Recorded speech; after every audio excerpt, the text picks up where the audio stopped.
निधि one का रहस्य। कहा जाता है निधि वन के सारी लताएं गोपियां हैं और जो एक दूसरे की बाहों में बाहें डाले खड़ी हैं। जब रात में निधि वन में राधा रानी जी और बिहारी जी के साथ रास लीला करती हैं तो वहाँ की लताएं गोपियां बन जाती हैं और फिर रास लीला आरंभ होती है। इस रास लीला को कोई देख नहीं सकता। दिन भर में हजारों बंदर, पक्षी, जीव जंतु निधि वन में रहते हैं, पर जैसे ही शाम होती है सब जीव जंतु बंदर अपने आप निधि वन से चले जाते हैं।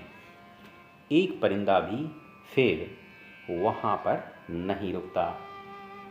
यहाँ तक कि जमीन के अंदर रहने वाली जीव चींटी आदि भी जमीन के अंदर चले जाते हैं। रासलीला को कोई नहीं देख सकता क्योंकि रासलीला इस लौकिक जगत की लीला नहीं है। रास तो अलौकिक जगत की परम दिव्याति दिव्य लीला है।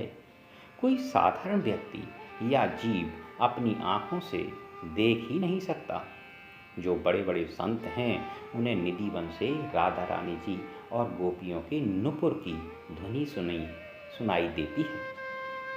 जब रास करते करते राधा रानी जी थक जाती हैं तो बिहारी जी उनके चरण दबाते हैं और रात्रि में शयन करते हैं। शयन के लिए पलंग लगाया जाता है।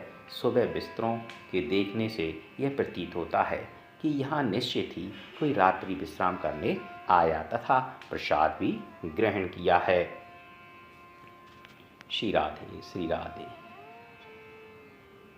श्री राधे श्री राधे श्री राधे। लगभग 2-2.5 एकड़ क्षेत्रफल में फैले निधि वन के वृक्षों की खासियत यह है कि इनमें से किसी भी वृक्ष के तने सीधे नहीं मिलेंगे तथा इन वृक्षों की डालियां नीचे की ओर झुकी और आपस में गुथी हुई प्रतीत होती हैं। निधि वन दर्शन के दौरान वृंदावन के पंडित, पुजारी, गाइड द्वारा निधि वन के बारे में जो जानकारी हमें दी जाती है उसके अनुसार निधि वन में प्रतिदिन रात्रि में होने वाली श्री कृष्ण की रासलीला को देखने वाला अंधा, गूंगा, बहरा, पागल और उन्मादी हो जाता है ताकि वह इस रासलीला के बारे में किसी को नहीं बता सके। राधे श्री राधे श्री राधे।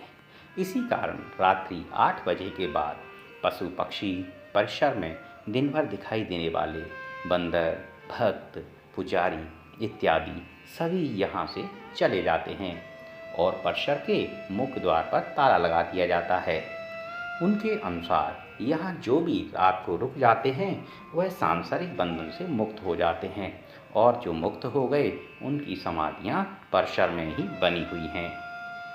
इसी के साथ गाइड यह भी बताते हैं कि निधि वन में जो 16,000 आपस में गुंथे हुए वृक्ष आप देख रहे हैं वही रात में श्री कृष्ण की 16,000 रानियां बनकर उनके साथ रास रचाती हैं। रास के बाद श्री राधा और श्री कृष्ण परिसर के ही रंग महल में विश्राम करते हैं। सुबह 5:30 बजे रंग महल का पट खुलने पर उनके लिए रखी हुई दातून गीली हो जाती है और सामान बिखरा हुआ मिलता है।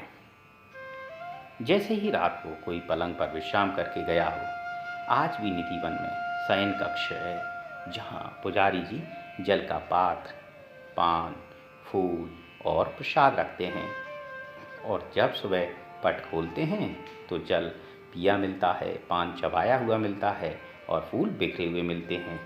ये हमारे इष्ट की जन्मभूमि, लीला भूमि व तपोभूमि है। सबसे खास बात ये प्रेम भूमि है। जय जय वृंदावन, जय जय श्री राधे।